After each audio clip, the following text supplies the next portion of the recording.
Coming to you live from Radio Cayman Studio. For the record. For the record. Hear from your government officials, independents, and the opposition on issues that matter to you.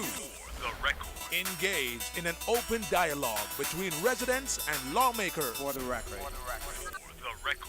Informative, impartial, insightful. This is your talk show. 1-800-534-8255. Your calls, your input. This is For the Record. And now, your host, Orit Connor. Good morning and welcome to For the Record. Today being Monday, the 10th day of July, 2017. I trust that everyone had an enjoyable weekend, a safe one as well. Again, on the weekend, yesterday, the Cayman Islands, we buried another one of our stalwarts here in the Cayman Islands, matriarch of the Johnson family, Miss Mary Johnson, a huge figure in the Seventh-day Adventist Church, participated in so many programs. Her neighbors took care of her neighbors, always looking at the kids in the neighborhood, the children in the neighborhood, as well. Many testimonies about her life, her Christian life, her caring life. So we've lost another one again, and again our condolences go out to her family and to any other family who may have lost loved ones during the past weeks and who may have buried them this weekend as well. I want to thank you, our listening and viewing audience, for allowing Radio Cayman and by extension For the Record into your homes, into your vehicles as you traverse the not too busy roads of the Cayman Islands now that school is out, into your places of work, whether it be an office cubicle or if you're working in the outdoors. For the Record is a show produced by the staff and the management of Radio Cayman, and it is geared towards keeping you abreast of issues as they arise and play out on the local, regional, and international scene. I am your host, Orit Connor. My co-hosts normally in the studio with me, Dr. Steve McPhail and Miss Theresa Pitcairn. Dr. McPhail is not with us this morning, so we have Miss Theresa Pitcairn with us. You can join us in the conversation by calling us on our toll-free number provided courtesy of Flow. That toll-free number is 1-800-534-8255. You can also call us on 949-8037 and 949-6990. Of course, if you don't like to talk on the telephone, email us at For the Record. That is one word, For the Record, at candw.ky. Of course, if you do call on the telephone, then you will be greeted by that beautiful radio voice of Miss Susan Watson. She will greet you, and she will sometimes give you some instructions. She may say to you, well, we don't have a whole lot of time left, so we ask you to be as brief as possible. She is the traffic director when it comes to all of the calls coming through here on For the Record in the morning. So that beautiful radio voice of Miss Susan Watson. And I also want to mention, you may not see her on camera, but we have an intern in the studio with us this morning as well, and I will tell you more about her as we go along. A Caymanian student intern in the studio with us, again, looking out for our own. So without any further ado, Miss Theresa, good morning. Welcome again to For the Record as my co-host. Trust that you had an enjoyable weekend as well. Right. So thanks so very much for that engaging opening, Mr. OC. And thanks also to our listeners, whether they are at home here with us in Cayman or traversing the world and, staying in touch with what we're doing here in Cayman. And it gives me such great pleasure to see that we have an intern, not just an intern, OC, a female intern, or did we not notice that? Because, well, guys, come on. Yes. This is good. This is good. Thank you so very much for joining us, and welcome. Okay. So you discovered over the weekend that when you're snoozing, that I'm searching for laws that that I'd forgotten about. Exactly. You Yes. know? Yes. But this is the Yeah. conversations here, bringing all of them back now. You've been Yeah. shooting a whole lot of stuff off to me, as well. Excellent. Great. Of course, we're going to continue our conversation this morning in relation to permanent residence and everything. But before I go down that route, looking at some of the newspapers and the headlines in there, I see where the Mount Bay, the British auxiliary vessel here in the Cayman Islands, conducting exercises in the event that there is some form of disaster in the Cayman Islands. And that it is good to see that the British have taken a more serious approach to disasters and to how they treat their overseas territories. There is no question that in 2004, the aftermath of Hurricane Ivan, that the Brits were totally unprepared for any sort of mission in the Caribbean after they left the Eastern Caribbean and had dealt with Grenada that had been devastated by Hurricane Ivan as well. When they got here, they were totally unprepared. It appears as if they have learned their lesson now, and it seems as if they're much more prepared to respond, to react to situations here in the Caribbean. That is a good sign, for us that has taken place. Okay. Any comments on that? And I was just thinking too of the amount that was expended when you had the incident in Montserrat. So it is good. I mean, I hadn't appreciated that, to be honest, because I was so busy this morning trying to find those files on immigration. So I didn't really get an opportunity to take a look at what was in the newspaper for today. It's good to know. I mean, they were in for a whole lot of criticism after 2004. And we still have to bear in mind that the Cayman Islands, we paid our way, with all of that. They did not allow us to receive any aid from the United States, even though offers were on the table in relation to that. But at the same time, they didn't really provide what was necessary. I remember when we had members of the UK Parliament, I think it was the All-Party Group, that came here and visited. And some of them took offense to the position that we took when we criticized the UK for their ineffective response and their lack of preparation. They didn't like it, but they had to face the facts, and it was important for us to be extremely critical of them. They have to bear in mind things like the fact that when the UK was at war, not peace, not in peacetime where you had a natural disaster, we actually helped to fund the UK to destroy lives, to kill Argentine soldiers, even though British soldiers, were killed too. But we funded them to the tune of, I think it was $1 million Cayman Islands dollars or something like that. I know it was a substantial amount. I don't know why 500,000 sticks in my mind, but I know it was a substantial amount that we contributed.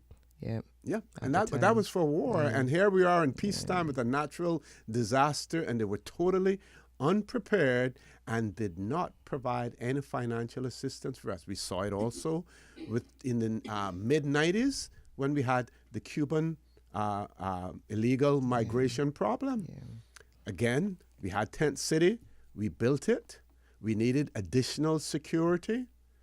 They brought British police officers down, but we had to pay for it as well. So, the saying that my mom, I can just hear her in my mind, why do we buy a whip for our backs? If we are aware of the level of irresponsibility that you speak to, why do we continue to stay in this place where we actually tolerate it and perhaps tolerate abuse that's not in our best interest. Not that abuse is ever in anyone's best interest, but I guess it goes to that question, about, where we are in our political evolution and what we're willing to continue to absorb. Yes. Yeah. And it's also important for our audience to remember that in 1974, we were advised by the British government that the grant aid that we received, because let's give them their due, in the earlier years, like in the 50s, we were grant aided. The initial money for the repair and expansion of our airport funded part by the UK. We had to put in funds as well. The roadworks funded part by the UK. The building of schools partly funded by the UK as well. So it was never a free ride. But in 1974, they advised us that the grant aid that we received from them would be reduced incrementally until 1977, when it would cease altogether. So after 1977, we were not grant aided by the UK. Now, what does grant aid means? It means that, for instance, if you're doing a project to build a school, the UK would give you a certain amount of funds, would give us a certain amount of funds for that, but we also had to pitch in and chip in a certain amount as well. So it wasn't a free ride. But after that, anything that we received from them would have to be in the form of direct loans, which were repayable at a period of time after 1977. So they served notice on us in 1974, and it would end in 1977 after between 74 and 77 incremental decreases in the amount of grant aid that we received from the United Kingdom. So where we are now, we're on our own. We're totally financed, by us. If you can have a job, buy your own car, and everything else, is it really, really necessary for you to live at home with your parents or to rely on your parents for anything? You're on your own. You're an adult at this point in time. Cayman Islands, we need to be adults as well and start to chart our own history. In the New Cayman, in its 1992 publication, I'm just going to read something that I picked up while I was, or do you have to go to a break? I think we have to go to a break now, Ms. Susan. Let's go to a break, and All we'll right. have you read that when we return, Okay. Ms. Teresa. Please stay tuned for the record. We'll be back shortly.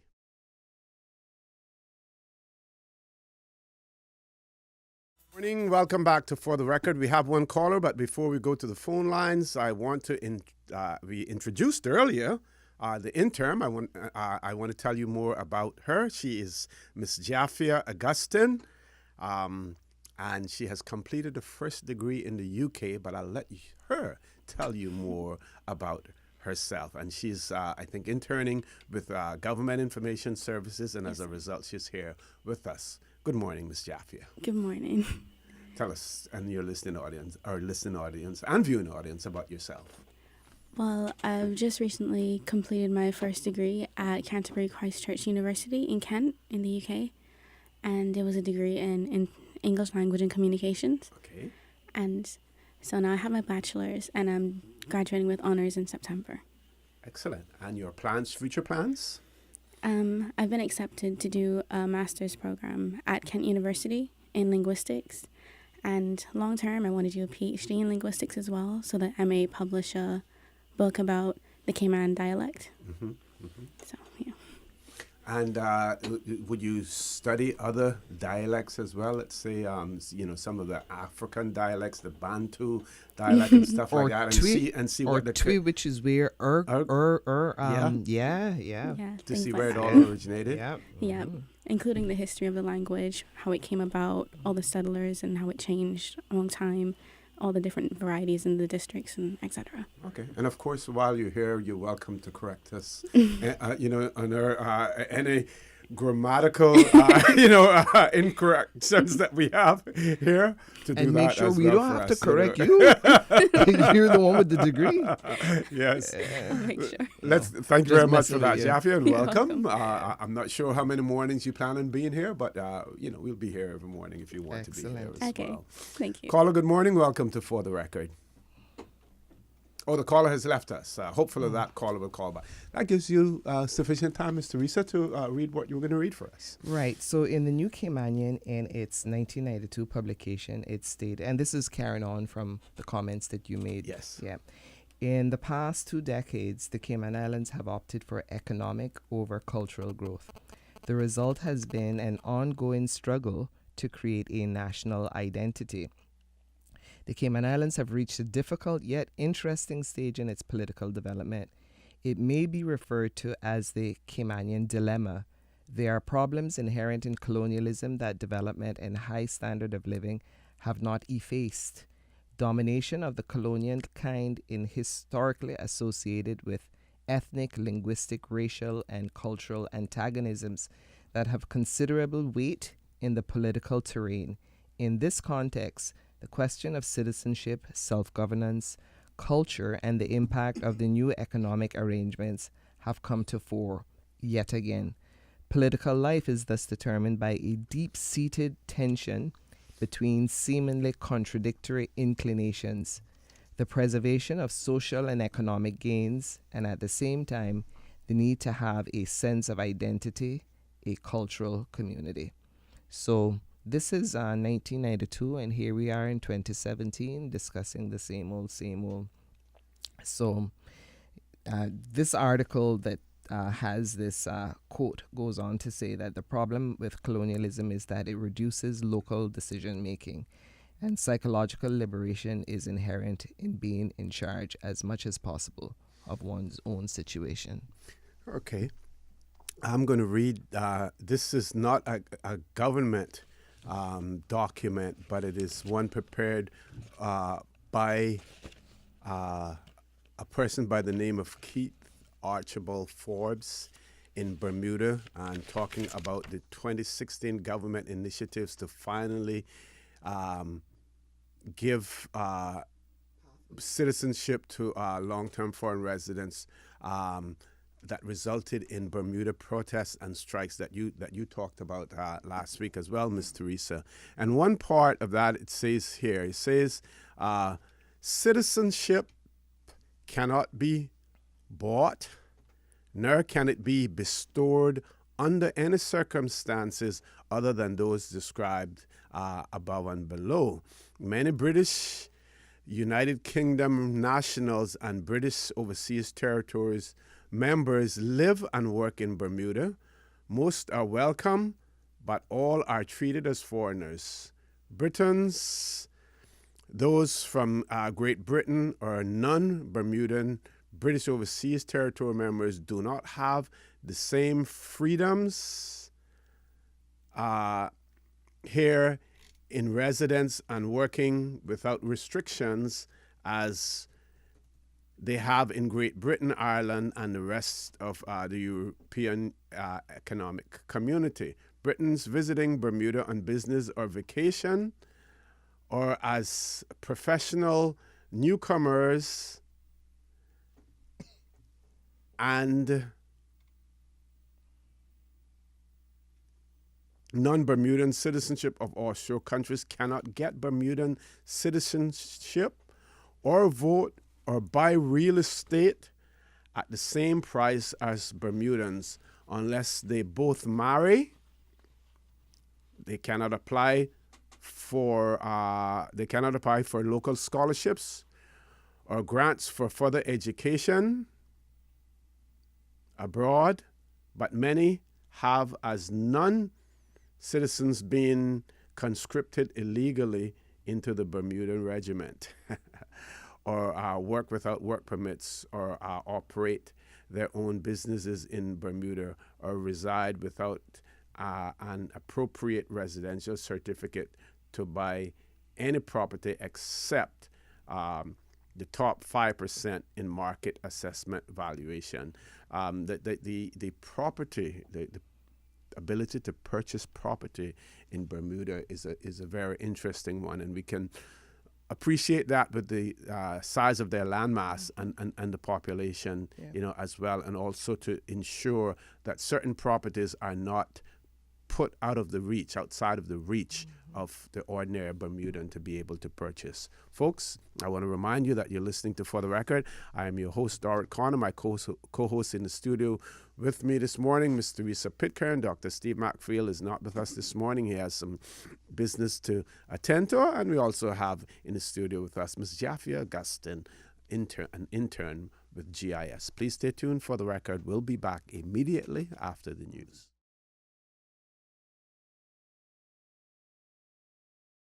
Good morning. Welcome back to For the Record. In the studio with me this morning, one of my co-hosts, Ms. Theresa Pitcairn, and we also have an intern with us, Ms. Jaffia Augustin, who is going to complete her bachelor's soon, will be going on to a master's and eventually a PhD as well.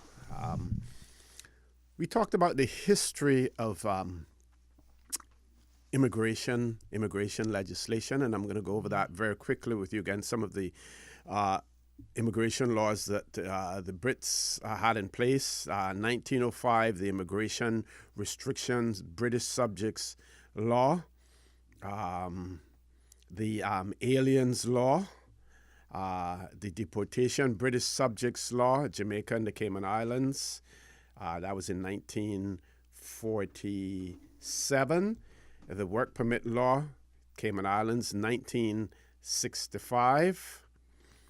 So those are some. But the real important ones in the Cayman Islands, we had the 1972 Immigration Law, passed in 1971. We had a 1977 amendment to that immigration law, and that mainly had to do with acquisition of Caymanian status by birth inside and outside of the Cayman Islands. There were clearer definitions of that was made. 1984, we had a new immigration law. In that immigration law, one of the significant features of that, it removed a lot of the 7-2 legislation in relation to the acquisition of Caymanian status by marriage. As well, it also allowed for American citizens. If you were not a citizen of the UK and colonies, or if you were not a Commonwealth citizen prior to 1984, you didn't qualify for Caymanian status. 1984, that was brought about. Then we had amendments again in 1992. The significant one, though, is 2003. And just also to point out that in our initial immigration law, the more modern one, the 1972 one, there were provisions in there for permanent residents, but there were limited provisions for permanent residents. If you had resided here, for 6 months, we used to call it short-term residency, then after 6 months you could make an application for permanent residence in the Cayman Islands. But there was a financial means test to it, so it was more geared towards persons with sufficient financial means to support themselves without having to work in the Cayman Islands. Then in 2003, and I'm going to get you to talk about this, Ms. Theresa, but before you do, I just want to mention that there was a committee established to review the immigration law. It was chaired by Ms. Sher Borden Cowan. It was a bipartisan committee because it included folks like Mr. Gilbert McLean, I think was on it, Mr. Ralston Anglin, our current Premier, Honorable Alden McLaughlin, was on it at that time as well, and I think he was at that time in the opposition. We had the current Director of Government Information Services, Ms. Suzette. She was the secretary to that committee, and I was, as chief immigration officer, was an advisor to that committee as well. What is also striking is that 2003 that we talk about, and we see in September, you'll talk about the debate in the Legislative Assembly as well. You will also point out to us the objects and reasons of the legislation. But by some quirk, 2003 is also the year that we had the grant by Cabinet of over 2,400 grants of Caymanian status. Now we've that is very stinging, OC. Yes. Yes. Very stinging. It is. When you're about to introduce legislation that is designed to remedy some of the situations that we had in place. So we see 1972 as being significant, but 2003 as being even more significant, especially as it relates to the issue of permanent residence. In 1990, the Honorable Roy Borden had this to say, and as I said to you, OC, I went back and resurrected a lot of the files that I had on this, and this was also in the context of my involvement with the Bar Association. Mm-hmm. And this is what, I'll just read a short commentary from what the Honorable Roy Borden said in this paper entitled Immigration, Population, and Social Identity, The Search for an Ideal Cayman. And he says that you need to take a detached and dispassionate examination of immigration and the issues that arise. But here's what he says. The task is further complicated by the fact that previously not much thought was given to the makeup of Caymanian society. Prior to the late 1960s and early 70s, no one in the Cayman Islands expected the society to develop at such a rapid rate.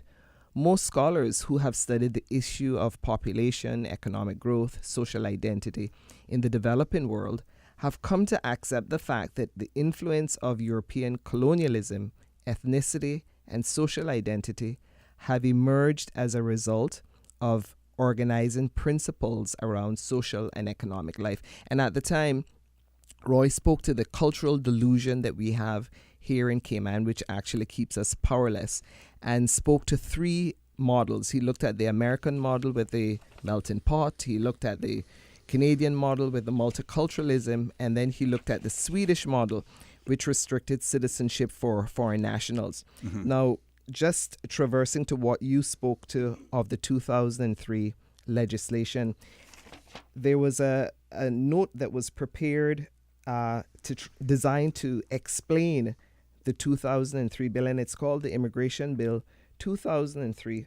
How will this affect me? And this is really important, and I'm hoping that our audience is listening very carefully, because this is what the bill and that specific legislation was designed to do. The new law is intended to protect the rights of Caymanians, manage the growth of our population, facilitate business and economic development, and it will bring a clear, just system for people from overseas who now or in the future live and work here or wish to become a permanent part of our community. And the objectives, the main purpose of the law is to make the method of dispensing grants of permanent residence and Caymanian status clearer, more consistent, and more efficient. It was designed to limit the distinction between the different categories of Caymanians and to introduce a system of term limits that would regulate the length of time work permit holders stay on island. This would enable the work permit holders to better plan their future by knowing the maximum time they can expect, and employers to better plan for the development of their business. So the system of term limits will also protect Caymanians and permanent residents by reducing the number of permit holders who become eligible to apply to become permanent residents and Caymanians. Now, this was what the 2003 legislation was designed to do. Now, as we were talking during the break, I, had a look at the 2003-2004 Hansard and some of the commentary that was made. and I'm not going to call names because this 2003 bill, I think is so. But if it's part of the Hansard, I know, we need to let our audience know who said what. Yeah, It's important, extremely important. This doesn't reflect, in terms of your views at all. You're just simply reading the record. I know, but okay, I'll do that. But in the spirit of this whole the idea of having a united government, because many of those folks who now populate the united government participated, as you rightly say, in this particular bill. Mm-hmm. And I think that perhaps there was a certain intention. And with me now, raising some of the things that folks said, I guess maybe a Donald Trump moment here where you think, let's just move forward. But, we had the what it demonstrates is that, how people's perceptions and their minds can change over a period of time depending on the circumstances. Right. So the folks looked at the what has transpired, and this particular segment that I happen to have is in the context of the legal profession, because many of the things that I was doing at the time for Roy Borden, Roy wanted to have an idea about how we're going to channel employment conditions which actually give Caymanians fair opportunity. And his view at the time, and I must say Gilbert's, because it was both of them that asked me to do this research at that time, they were asking about how will this have a global effect right throughout the economy, not just with lawyers, but with professionals in general. And as we sat here, we were listening to the young lady who expressed some deep concerns about, I am here, I have just completed an honors degree, I'm about to commence a master's with the view of doing a PhD. And how will that affect me? She said this is a huge concern that she now has, even though she's doing a really good degree, which enables her to have her skills transferred from one area to the next. Mm-hmm. And here is what our current premier said at the time when he was in the opposition. And he said that he was around for 20 years and he joined the firm of Charles Adams, Duckworth and Ritchie, and that he has been knocked around the financial industry so that he knows from experience, not by someone telling him so, of the inherent prejudices and discrimination that exist in firms. He knows of the attitudes often demonstrated, and he said that unless there are provisions in the new law to protect Caymanians, there will continue to be the kind of discrimination and prejudice that we wind up with having some serious concerns. So he openly spoke to the issues and concerns, mm-hmm. and I think that was a part of the reason perhaps why he contributed to this bipartisan relationship in trying to find the best way forward. Unfortunately, we're now living with where we are today. So our leaders historically have known what has been going on. And I mean, there's a whole section here that deals with spouses of Caymanians, mm-hmm. that deals with work permits, who needs work permit, who doesn't need work permits, and the conversation about having a system that is transparent, ensuring that employers are in a position where they can say, okay, I have a business plan. I know that in 8 years' time, I'm going to need X amount of people. And how do I ensure that I have Caymanians properly qualified to do this job? So the politicians at that time, irrespective of the huge, granting of status, they were saying to employers, we are going to give you some time because we're not unreasonable, mm-hmm. but we want to ensure that Caymanians get fair opportunity as well. This is in 2003. This is 14 years ago, OC, that all of this was placed on the table because the chamber was also involved in the conversation as well. So folks knew. People who are now pretending or having selective amnesia, are expecting Caymanians to believe that, that past has no relevance. Where our politicians said very clearly, look, organize your business. We don't want to have any disruptions or interruptions so that you lose, because if business lose, Caymanians lose mm-hmm, as well. Mm-hmm. But we didn't ensure that, folks kept their houses in order, built their systems in-house to have Caymanians get fair opportunities, and our politicians didn't hold them accountable. I was saying to the gentleman who has kindly agreed to do the camera work for us, it is difficult for politicians to keep their promises when the folks who fund their campaign pull their strings. Yes. So if you sell a story or you sing a Sankey to the persons who go to the polls each time to give you that X, and they put that X there in good faith, and our leaders know that they're getting money from the same people who perpetrate these issues and crimes against the Caymanian people, OC. They know, and they still go and do. Folks, I want to remind you that you're listening to For the Record. I'm your host, Dorit Connor. My co-host in the studio with me this morning, Miss Teresa Pitcairn, and we have an intern with us, Miss Jaffia Augustin. Please stay tuned for the record. We'll be back shortly.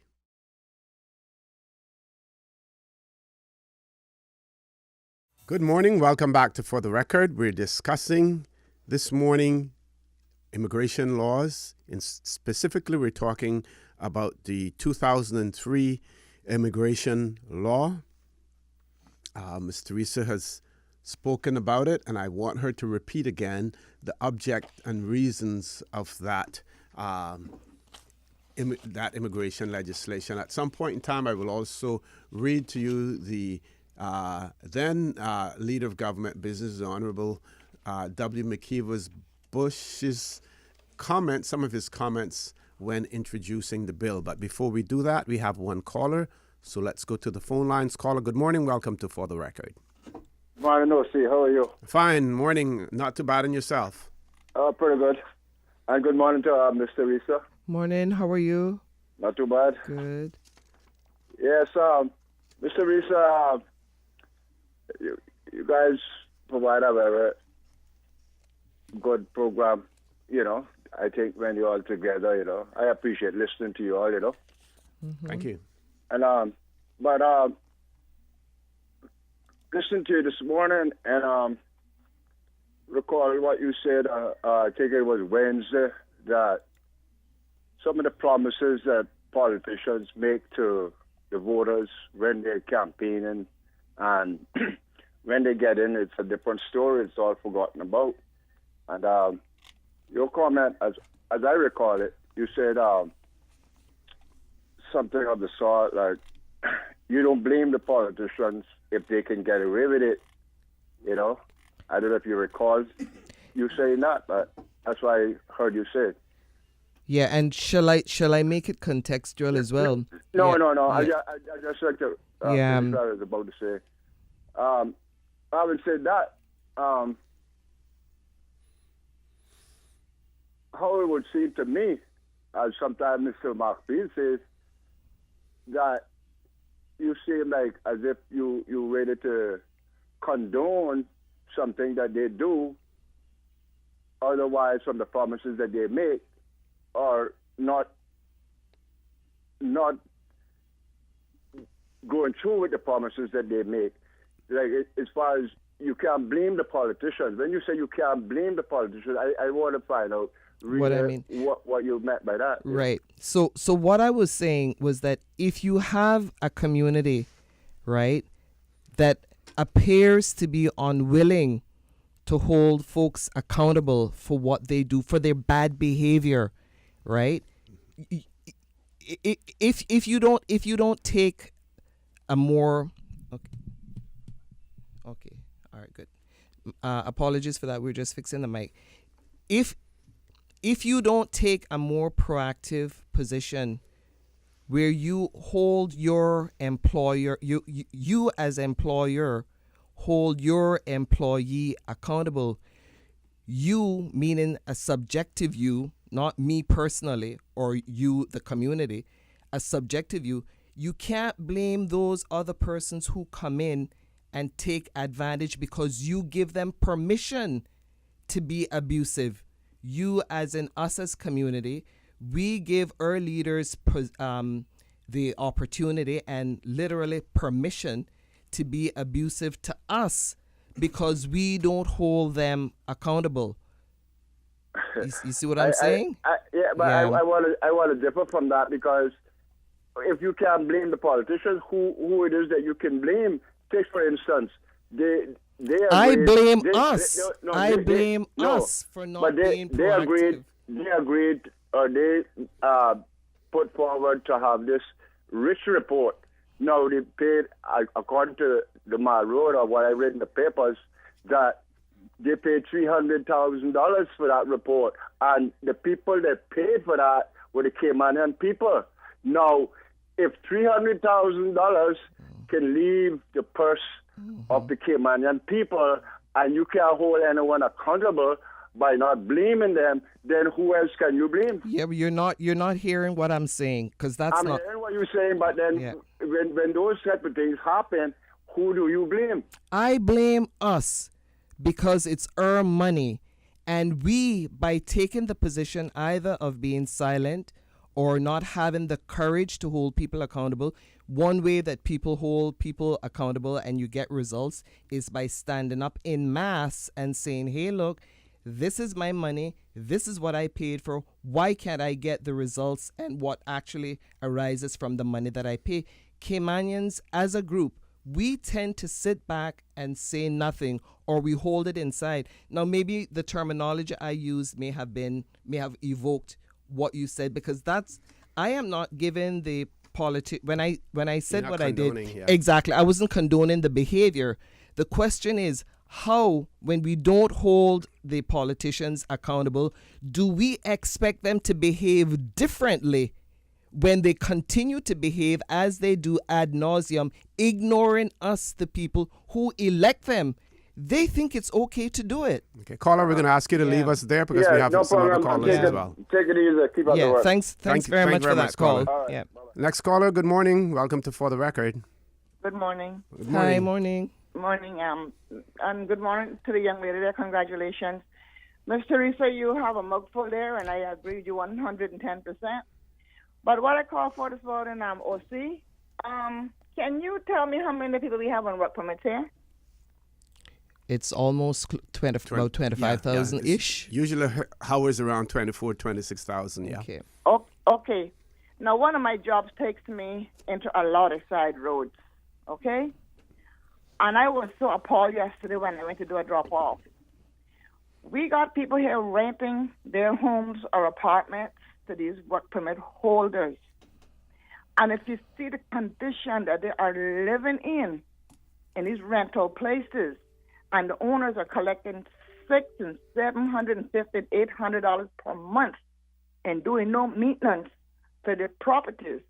And we got these same people who is on these work permit living in these places and go to our restaurants and fix our food, go to our various places and do things here in the Cayman Island. It makes you wonder, do they carry any bacteria with them when they go to their job?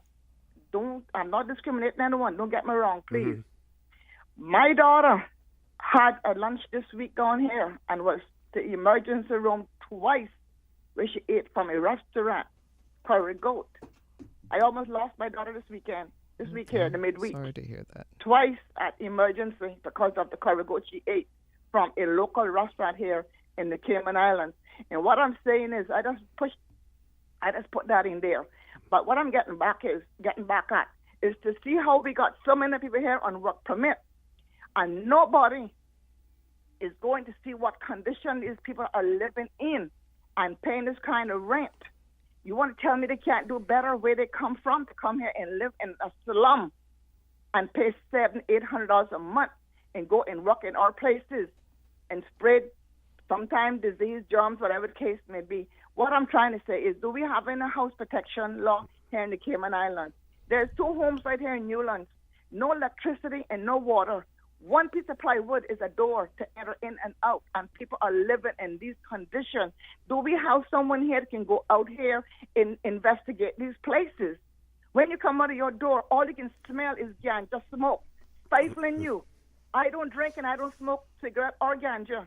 And when I go into my yard and got to smell it, it is heartbreaking. I'm stumbling to my own car. I already got high to go to work. Can you imagine? That's a joke. But anyhow, I see you have the window rolled up when you cross Newlands Road. Now, what I'm trying to say is, how can these people rent these places to these people that's on work permit, and they live in an environment they're living in, and no protection board is here to protect these people in these rundown apartments and homes that are renting. Do we have a law, Ms. Teresa, for housing in Cayman Island? Well, Do immigration double check to see this person is actually living where they say they live in? Yeah. I know that, right, OC, on the immigration form, you have to complete where you're staying. I don't know if it's it's an accommodation yeah, form. yeah. And normally, the immigration has the legal right to go and inspect those to ensure that they're satisfactory. And, Let me give it. But let me also, tell you something. Jan, also environmental health has a responsibility to ensure that restaurants and stuff like that are properly. Exactly. Yeah, they need. Yeah.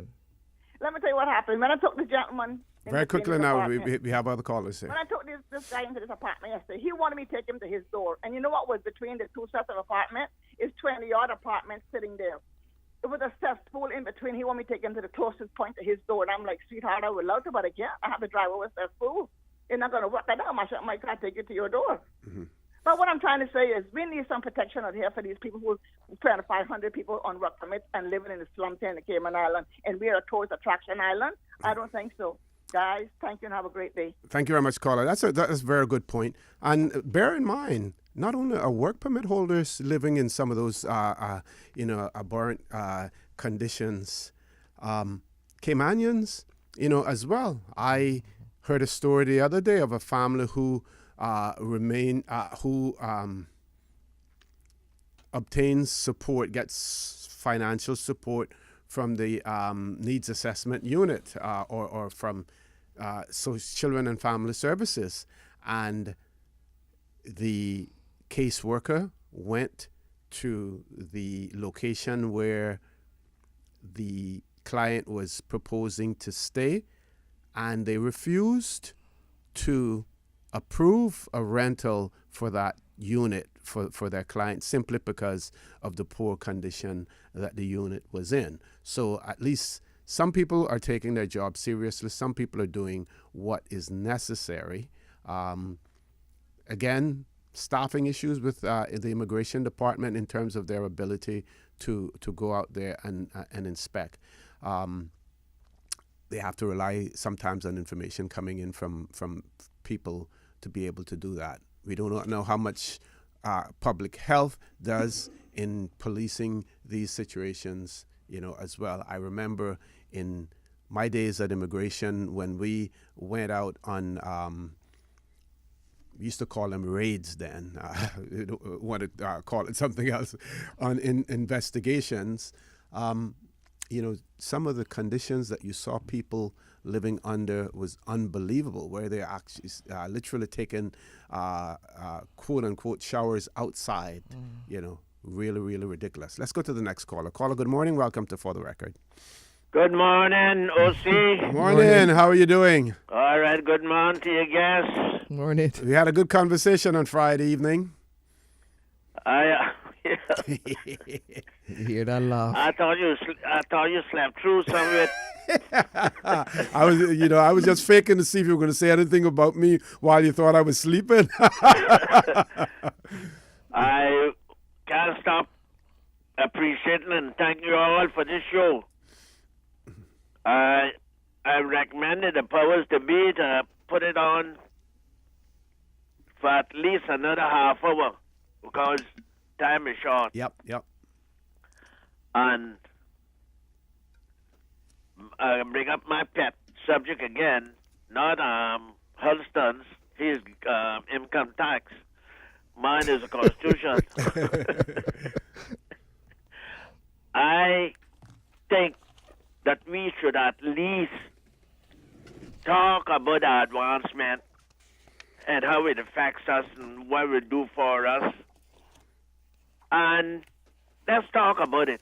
Mm-hmm. If we is too afraid to talk about it, how can we make a step forward?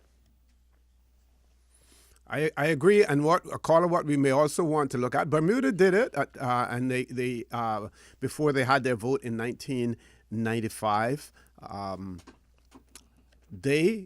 You do polls and see how many people, what percentage of the population supports, and what percentage of the population does not support a move toward independence. You need not go to a referendum to determine that. We can use the results of polls to tell us whether or not we should move forward, what the public appetite is for that. Talk about it and see if we can prepare for a step forward, because I'm afraid, might be in my lifetime, but one day we're going forward, and if we're not prepared, it's a disaster. And a place as small as this, if we're prepared, we got to look at there don't be a disaster. So we should at least talk about it. Now, I understand the last time United Nations applied to come here, would make them come here and talk about it. And I believe we can get some help from them, funding and everything, to fund these programs. I believe so. But so let's get together and talk about it. I know your show, you can't bring it on right now because you took on something else to now that's very, very educational to the public. And I don't get a chance to listen all the time, but I want to thank you all for what you all doing. Yeah, okay. Thank you. Thank but you very it's much, it's the fear that keeps us frozen. It's keeps us in this state of inertia.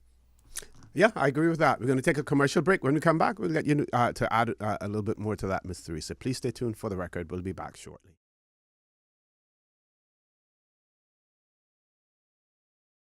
Good morning and welcome back to For the Record. We have one listener who has written in and says, I presume that it was a simple omission why I, as deputy chairman of the immigration review the team. only member of the IRT that you did not mention. And I just want to say to that caller, I think, what are we now? We're in 2017. I was 14 years younger, at that point in time. So my memory simply, I was trying to remember all, and that's why it's so dangerous to start to call names because if you omit someone, it is there. But yes, we did have Mr. Patrick Smith, who was the deputy chair of that immigration review committee, and did a whole lot of work, a whole lot of research as well in that regard. So my apologies, for that. I mean, I remember the secretary simply because, she's now at GIS, but I completely forgot. I wasn't even sure. I said Gilbert McLean, and I couldn't remember whether or not Gilbert was actually there, and I took my chances on that. But that's the danger, and we have to realize our responsibilities when we're on the air, that we try to be as accurate as possible. So I'd just like to point that out, that Mr. Patrick Smith was the deputy chair, as well. Even speaking metaphorically, as I just discovered, really mess with people, because it was, no one gives anyone the kind of authority to go and be abusive to the electorate and stuff like that. No one would want to do that. So figuratively and metaphorically, we got to be careful too. Yeah. Okay, back to the objects and reasons. Let's repeat that one more time for our audience. Right, so it says, and this is the 2003 law that we're referring to. It says the objectives of the proposed law as it was at the time was to make the method of dispensing grants of permanent residence and Caymanian status clearer, more consistent, and more efficient, limit the distinction between the different categories of Caymanians, and introduce a system of term limits that would regulate the length of time work permit holders stay in the islands. This would enable work permit holders to better plan their future by knowing the maximum time they can expect, and employers better plan for the development of their business, because the system of term limits will also protect Caymanians and permanent residents by reducing the number of permit holders who become eligible to apply to become permanent residents and Caymanians. And again, let me underscore, the system of term limits will also protect Caymanians and permanent residents by reducing the number of permit holders who become eligible to apply to become permanent residents and to apply to become Caymanians. So that kind of sums up what it was designed to do. Mm-hmm. And those persons who would become eligible to apply would be those who got past a certain point beyond the 7-year period on year 8. Yeah, and they would have to satisfy the criteria of having property, all the different things. Right. Yeah. And they were mainly the persons who became key employees. Yeah. And that was the huge uproar, that the whole issue of key employee was not working at all. And of course, we have to look at the private sector's ability to look at legislation, to employ lawyers to look at legislation, to see where the loopholes are, right? Because those members, they will exploit those loopholes. Well, it's those loopholes are not just there by coincidence, you know. Sometimes. Well, I know about certain legislation which I won't speak of, but if you're going to design legislation, are you going to design legislation that's going to act against me and what I'm trying to achieve? And this is what happens when we rely on folks whose interests may not be aligned to ours so that we move forward. And we have Caymanians who are capable and are qualified of drafting and designing legislation. We have non-Caymanians who participate in this process as well. For me, I would like to see us, and I mean, I hate to use the Donald Trumpism, but finding a way and means to move forward. Because when you get stuck in the past, the ugliness that comes up sometimes prevents others from moving forward. Which is why when we spoke on Friday, I was saying, let's try and find a common ground now. Mm-hmm. And try to deal with it honestly, not just play around with people's lives and play around with the economy and make decisions that are selfish decisions that are not necessarily in favor of Caymanians and Caymanians building their own homes. And about metaphorically and figuratively, by building homes, I'm not talking about building the homes that we live in, but building a home economically for us all to live in and for us to benefit, and certainly based on merit. This idea that Caymanians have this entitlement attitude and behavior, I think it's misunderstood. Caymanians, as I understand it, have never ever really said, I'm Caymanian, I must get a job. Caymanians are a lot more intelligent than that. They're saying, I am here, recognize me, I have worked hard, please give me an opportunity to actually make a contribution not only to the community, but also to take care of my family. They're not saying we want something for free. Mm-hmm, mm-hmm. We're saying that we want something based on merit because that is how Caymanians operated historically. The guys that went to sea, they didn't just show up and say, hey, look, I'm here, Caymanian, employ me on your boat and your vessel. Mm-hmm. They're saying I'm willing to work hard to move forward. Okay. One caller, let's see if we can take that caller before we go to our headline news. Caller, good morning. Welcome to For the Record. Good morning, Mr. O.C. Good morning, ma'am. Good morning to Miss Teresa, and good morning to that young lady who has accumulated those many degrees and is setting out to even get another one.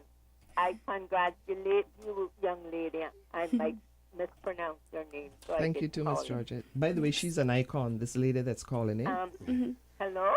Go ahead, Miss Georgette. I would just like to say a very short, very few words. Do we ever have a person designated to go and please do answer until I hang up? If you know the answer and want to answer, that's up to you. Do we have any person or persons designated to go and check on the many, many restaurants we now have to see about the health and well-being of the people who are serving food to all of us who might go to these various restaurants? And one thing, I don't watch junk on TV, but one thing I heard a doctor say a few weeks ago, very, very few people wash their hands thoroughly. They wet them and get some sort of a liquid or soap and, oh, my hands are washed. That's not true. Lots of people do not wash their hands thoroughly, and then when they work in, wherever they work in, if it's a restaurant or doesn't matter where they're working, their hands aren't clean. Please, if you have any answer for those things, I'd like to hear. And thank you, Mr. O.C., for letting me run up my mouth. God bless. We're going to headline news. When we return, we're going to try to answer Miss Georgette's query.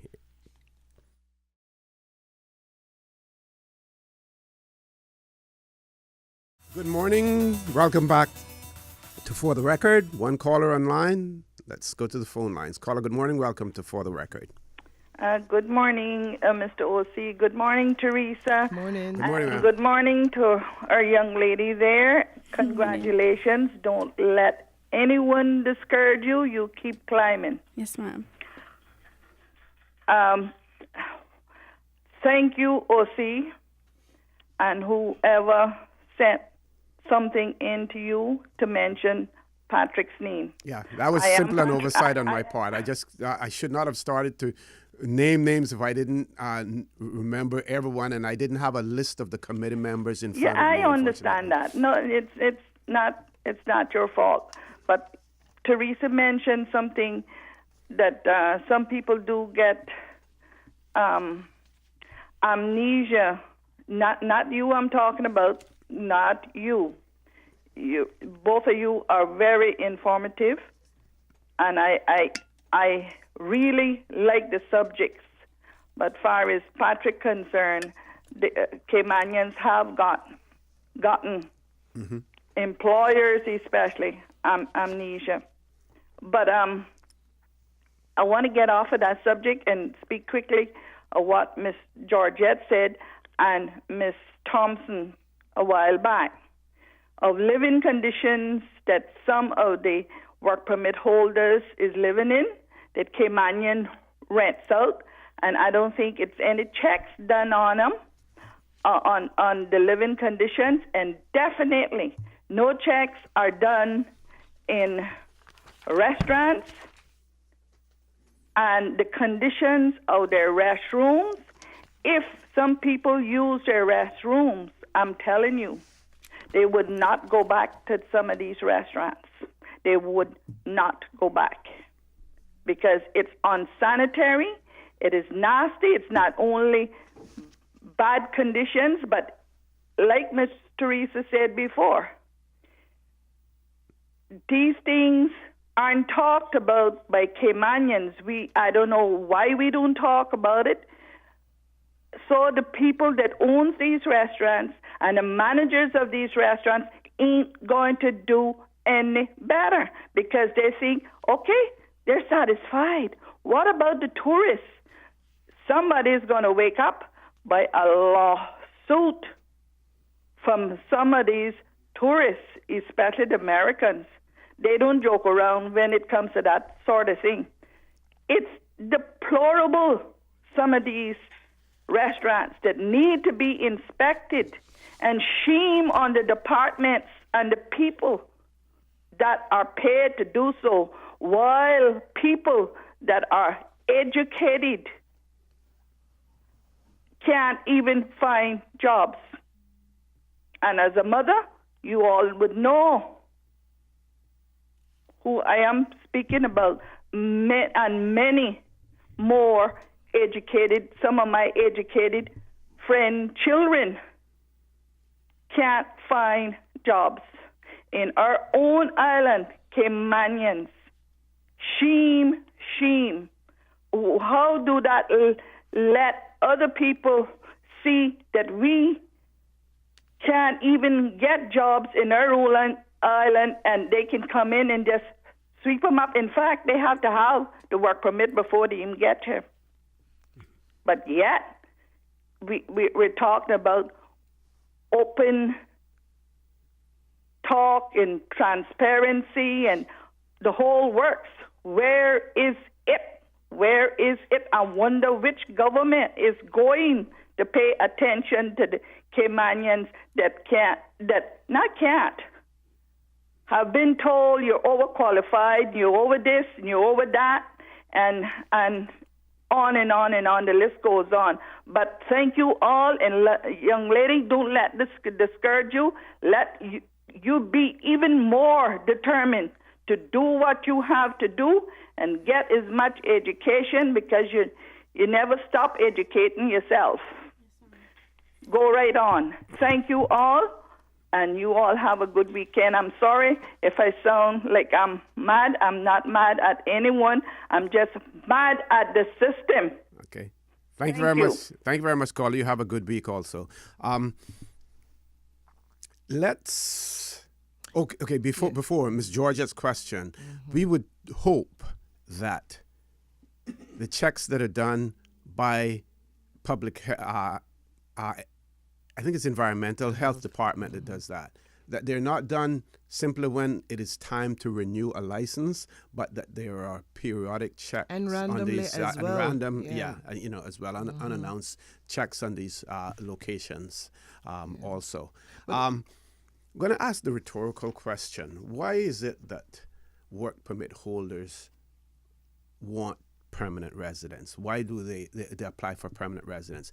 If we act on the premise that most of them apply for permanent residence simply because they want to stay in the Cayman Islands and work for longer periods of time to be able to remit monies to their countries of origin to help their families to build, situations for themselves as well. And basically that is what they want to do, because many of them know quite well that they do not qualify for permanent residence. Many of them will let you know, I can't bring my family to live in the Cayman Islands. It is too expensive to live in the Cayman Islands. So if the premise is that the majority of persons who apply for permanent residence are simply doing it to be able to live and work in the Cayman Islands for a longer period of time, then that is the problem that we will need to address long term. And like you said earlier, Ms. Teresa, then you need the concurrence and you need the cooperation of employers as well in that effort. So there also must be an understanding that if you come to work in the Cayman Islands, it is going to be for a finite period of time, not for an infinite period of time, but for a finite period of time, and after that you will have to go. Those employers who claim that this individual is the backbone of my business, then certainly what I realize there is that worker does not realize how important that they are, because if they are so important, they could extract a pound of flesh from their employer. If I'm the backbone of your company, then you pay me properly, you make sure that I have proper vacation and everything else. So the employers will use the argument, I can't lose this person because I need them. They're the key to my business. But yet at the same time, they pay them a pittance. So we have to address those unscrupulous employers who are out there who are thinking only about the almighty dollar and not thinking about the future of the Cayman Islands. Goes back to what Mr. McField, Dr. McField always speak about, when is more enough. Mm-hmm. But what you have said, and in the context also of the previous caller about the economic reasons why people come here. Some come because they're willing, as you rightly say, to, make certain sacrifices, live in squalid environments so that they can make a better future for their families outside. And of course, those monies that are earned here doesn't stay here. Mm-hmm. It goes to another community. It enriches another community. That's one thing. The other thing, of course, too, is that people who have businesses take risks, and they feel they need certain employees in order for their businesses to succeed. Now, and this is where we have different views. if you employ someone and you take out the work permit for 5 or 8 years, the question is, are you going to also be willing to employ a Caymanian who will be willing to work alongside that person? Of course, assuming that the Caymanian satisfies the criteria for the particular job and so on. At the end of 8 years, what we have found is that very, very, very, very, very few people want to leave and go home, knowing from the very beginning that, this is the permit system that we have and so on and so forth. Also, employers rely on certain employees. Of course, this is why we got the key employee thing coming up and so on. And of course, this is also one of the reasons why we're hearing that we need to expand the population, because if we bring people in and we have folks that are comfortable and the employers rely on these people, the employers will not necessarily be willing to get rid of this individual. So if we build the economy, make it a little bigger, as we grow, more Caymanians then will get employment opportunities. But we know that as we grow, Caymanians still don't get employment opportunities. The gap gets wider. Exactly. So this is why I say we need to have an honest conversation about this whole situation, because don't wait until it gets to a point where people are so angry and the tensions are run so high that, folks do things, that are not necessarily in the best interest for the continued development of the community. Okay. Yeah. Ms. Susan, let's take a commercial break now. For the record, we'll be back shortly, so please stay tuned. Don't change that dial, because when we come back, we're going to hear more about the introduction of the 2003 immigration legislation and what the mover of that bill had to say, some of the things that the mover of that bill had to say as well. So please stay tuned.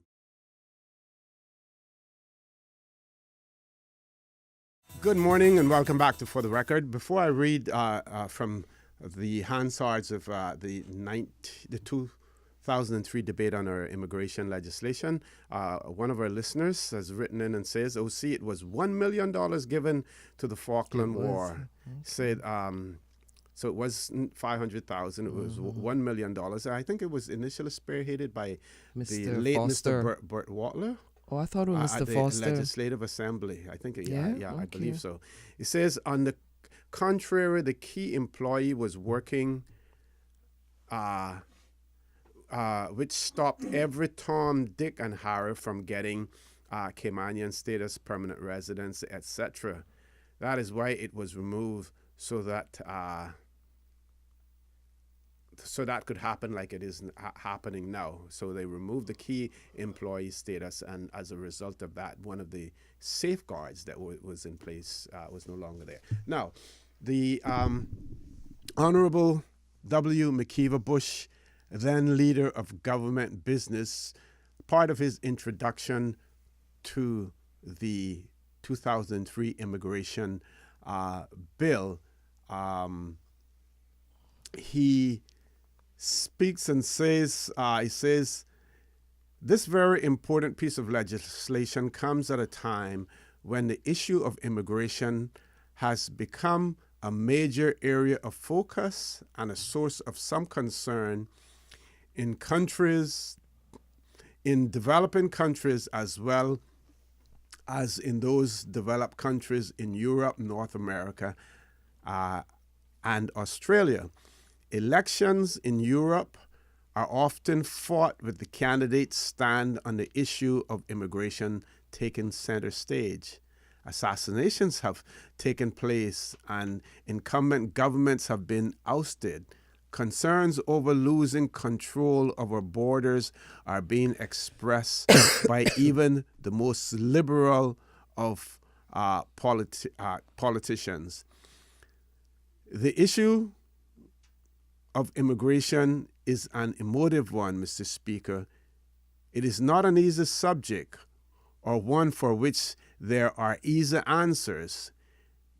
It is often a case of balancing the need to protect your current citizens and your country from being overrun by newcomers wanting to settle, with the need to ensure that you maintain your country's economy.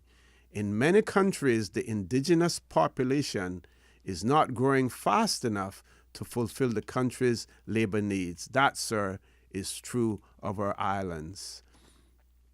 Over the past 30 years, with the help of the Almighty, our islands have grown and prospered beyond imagination of our forefathers. We have a highly reputable financial community envied by the world, even by those who call us their partners, quote-unquote partners in prosperity. That's reference to the white paper, Progress for Partnership and Prosperity, something of that nature it was called. We have a thriving tourism industry. Our God-given beauty has guaranteed the attraction of worldwide attention from those who dream of visiting our shores. Now, here, that was in 2003, talking about worldwide issue of immigration. Have the U.S., Donald Trump, talking about the wall, mass deportations in the U.S., of either persons who have resided there illegally as well as those who have resided there legally but do not have citizenship. We saw quite recently Switzerland wanting to impose stricter immigration laws and voting rights and things of that nature, not successful. The emergence of a lot of right-wing governments in Europe, again, with their anti-immigrant stance. The UK, Brexit, the debate. Will it be a hard one or will it be a soft one? What is in the center of that? Immigration. Whether or not those European citizens residing in the UK will have any right to continue to reside there. We see where the possibility, if you've been there for at least 5 years, you will have the right to remain there. But otherwise, question, it's up in the air. So the whole debate about immigration is still on the table in most countries. Here is an opportune time for us to address the same issues because we have the same concerns that the large countries have, that the quote-unquote developed countries have, that the mother country has. So why not move step and step with them? This way, no one can accuse us of going to either extreme to protect our heritage, our way of life, to protect our people, and to ensure that Caymanians hold their rightful place in Caymanian society, in Caymanian businesses as well. This is the time to do that. We heard the talk on platforms. We haven't heard much since because the Legislative Assembly has not met. But that does not mean that the activity should not be going on. We do not want to wait until the 11th hour again before we attempt to do something about immigration, just simply to be able to garner votes on election time. But again, it goes to the point that I was trying to communicate, and the caller called in and had a certain view. Our politicians know us. They know our behavioral pattern, right? They understand us.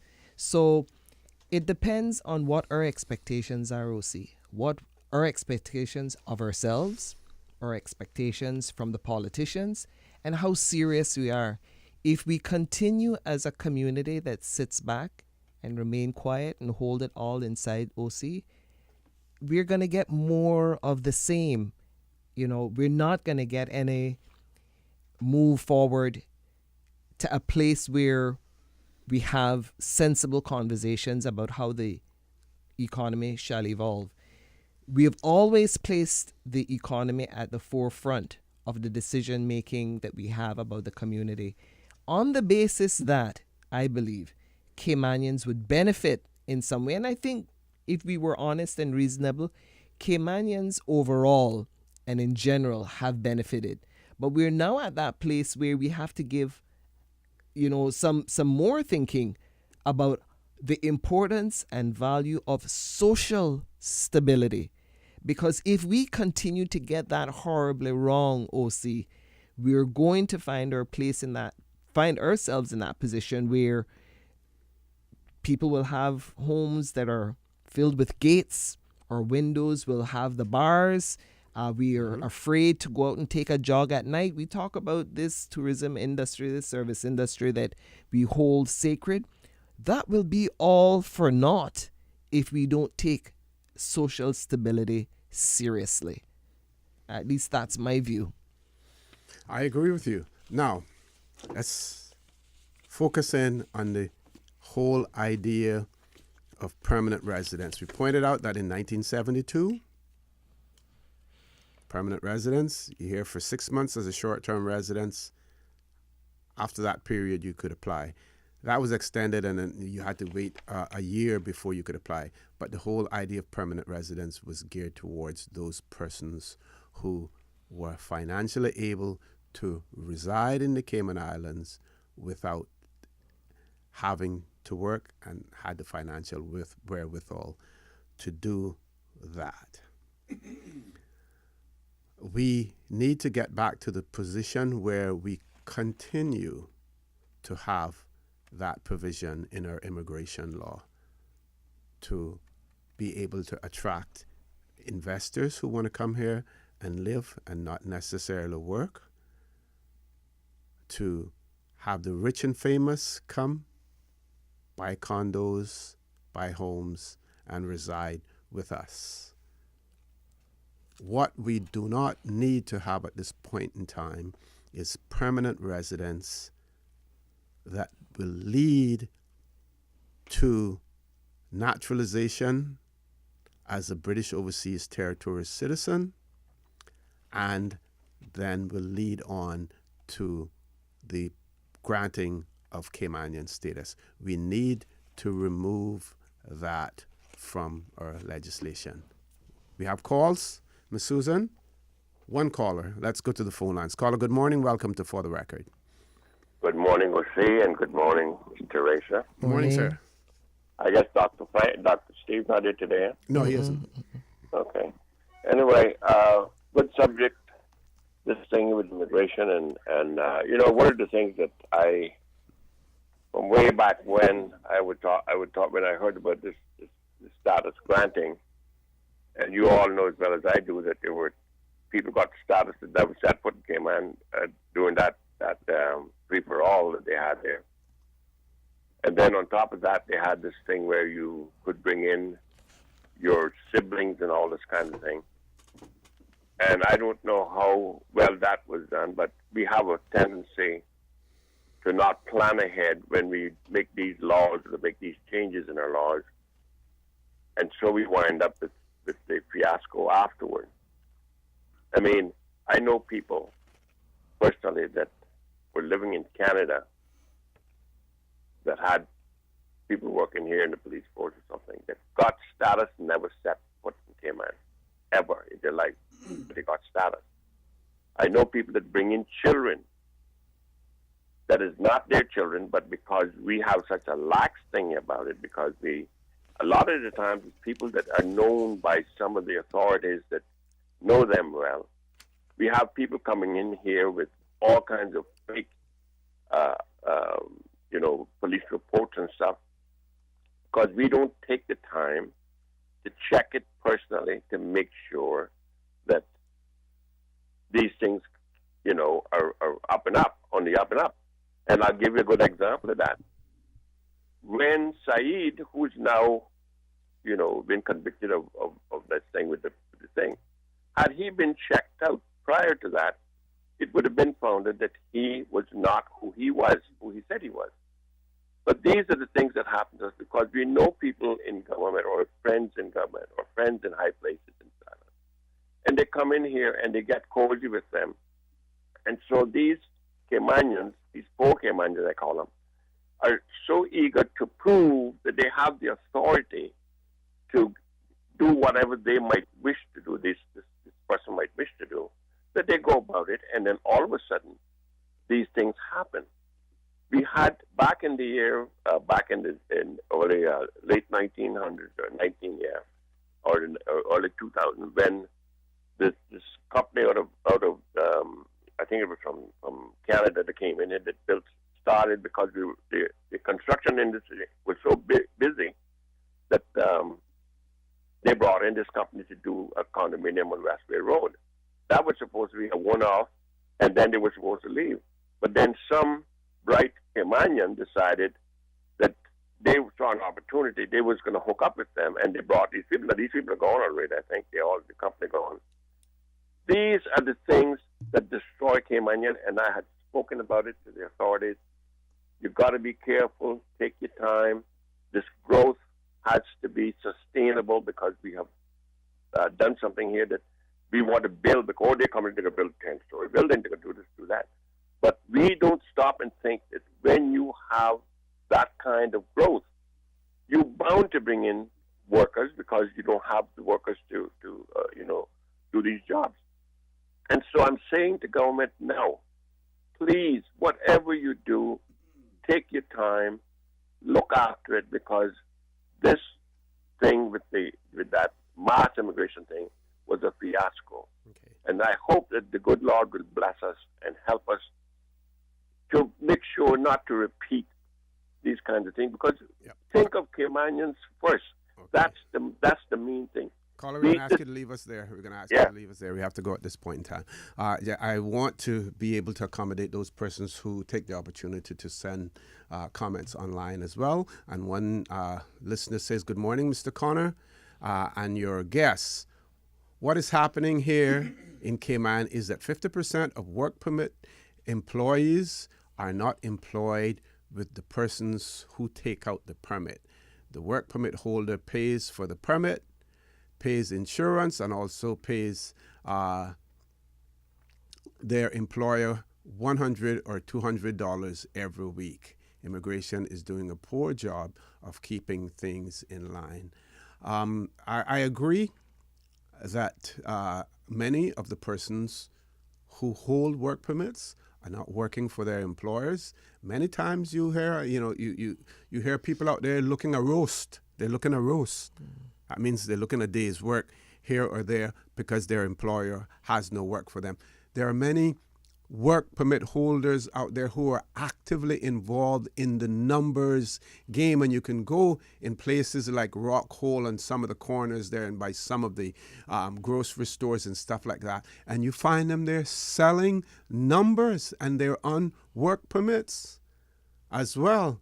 So that is definitely one of the things that is happening in the Cayman Islands. It needs to be cleaned up, and maybe at some point in time, you will have to have face-to-face, the boards, work permit board should have face-to-face interviews with employers when work permits are being renewed to see exactly how familiar they are with their workers and what exactly is going on. That may need to take place. Another listener has said, "I note your question posed about work permit holders wanting to remain here and applying for a permanent residency.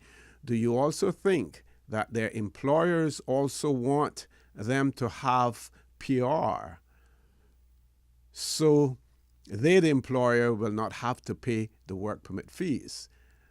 Maybe you would think about this, especially when the employer is a big employer.